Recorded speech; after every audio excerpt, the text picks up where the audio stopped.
Bonjour à tous, bienvenue dans le 7-8 Société, une émission un peu particulière ce soir. Il devait y avoir autour de cette table plusieurs personnes pour parler du mal-être des urgences suite à des désistements de dernière minute. Avec moi en plateau pour parler de cette problématique, Bernard Landais, vous êtes le secrétaire force ouvrière du centre hospitalier de l'hôpital de Mantes-la-Jolie. Bonjour. Bonjour. Depuis 6 mois, les services des urgences sont en grève. Agnès Buzyn a présenté son pacte de refondation pour mettre fin à la crise des urgences. Il se décline en 12 mesures, un plan financé avec une enveloppe de 750 millions d'euros. Pour autant, la grève persiste. Une semaine après, la ministre met en place des groupes de travail pour accélérer le processus. Est-ce que ça vous rassure ? C'est pas fait pour nous rassurer dans le sens où les mesures qui ont été proposées par Madame Buzyn correspondent pas forcément aux aspirations des personnels des services des urgences et ne combleront pas forcément les besoins. Les services des urgences sont en grève. Vous réclamez de meilleures conditions de travail avec une hausse des salaires. 300 € de revalorisation de salaire sont réclamés par le personnel des services des urgences en grève. Vous réclamez également une hausse des effectifs, une meilleure sécurisation des locaux, une reconnaissance du travail en urgence comme spécifique et l'arrêt de fermeture des lits. Tout ça suite à vos conditions de travail. Quelles sont-elles ?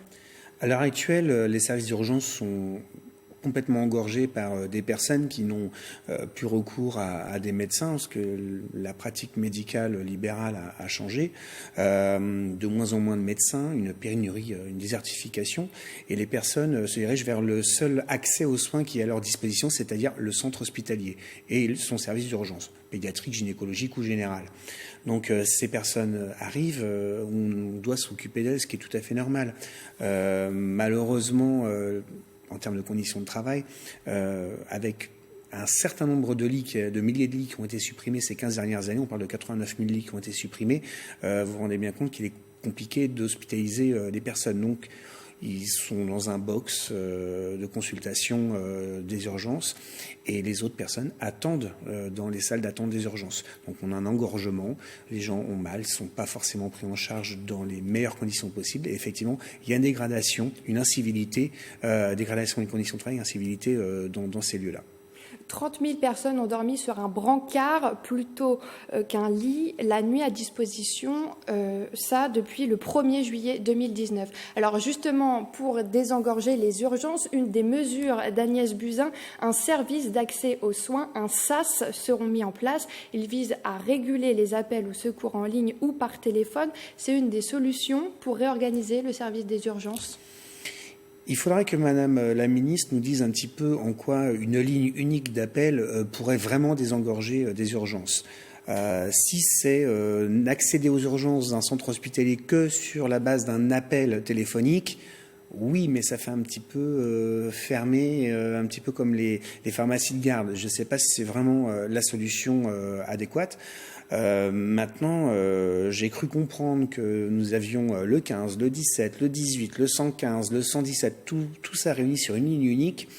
Honnêtement, je ne voudrais pas être à la place de la personne qui prend l'appel téléphonique parce qu'il faut connaître tous les dispositifs de prise en charge et c'est un sacré métier quand même. La ministre a parlé de renforcer les consultations sans rendez-vous et de développer la présence de maisons médicales de garde pour aider les urgences. Est-ce que c'est une des solutions malgré la pénurie de médecins ?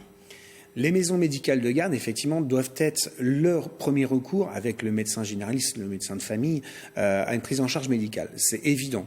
Les urgences devraient normalement être l'endroit où on vient quand il y a une urgence, par les pompiers, le SAMU ou de la traumatologie. La grosse traumatologie, j'entends une fracture où il faut mettre un plâtre, voire éventuellement partir au bloc opératoire pour une opération. Donc oui, les maisons médicales de garde, oui, c'est un impératif. Maintenant, on les remplit avec quel médecin, quel professionnel de santé. On peut avoir des infirmières, ça ne pose aucun souci, il y en a. Des kinés, il y en a. Des psychologues, pourquoi pas. Mais des médecins, c'est la pénurie des médecins qui fait que les personnes se dirigent vers les urgences. Et ça, on les remplit, les maisons médicales de garde, avec quel médecin ? Il faut donc revoir l'articulation entre l'hôpital et ces centres de garde. Oui, tout à fait. Je vais prendre un exemple, c'est paru dans un grand quotidien national il y a quelques mois, j'en avais parlé au conseil de surveillance de l'hôpital de Mantes. Le centre hospitalier de Gonesse, en 95, pas très très loin, a déménagé il y a 2 ans. Lors de la construction de cet hôpital, ils ont oublié, entre guillemets, la maison médicale de garde. Les urgences du centre hospitalier, sur la première année de fonctionnement, le nombre de passages a augmenté de 67%. C'est quand même un signe que les personnes vont vers l'hôpital, et si effectivement il y a une maison médicale de garde qui est adossée, effectivement on peut diriger vers les consultations. Et le nombre de passages aux urgences a doublé en 20 ans. Oui. Oui, avec naturellement les problématiques liées, on en revient aux conditions de travail, à la géographie des lieux. Si on a un service d'urgence qui a une jauge de personnes à 10, 15, 20 000 personnes par an, si on double le nombre de personnes, vous imaginez bien, c'est très très compliqué d'accueillir tout le monde. L'hôpital de Mantes, prévu pour 17 000, on en est à 46 000. C'est très compliqué d'accueillir tout le monde en même temps, tout le temps.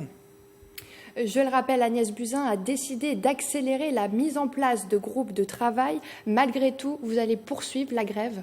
Oui, le personnel hospitalier et puis l'interurgence ont décidé de s'inscrire dans un mouvement de protestation et de grève le 26 septembre prochain avec nos collègues pompiers qui aussi souffrent très fort de leurs conditions de travail. Ce ne sont pas des taxis, le SMUR n'est pas un taxi, ils ne sont pas là pour transporter les gens, mais pour porter secours à la population.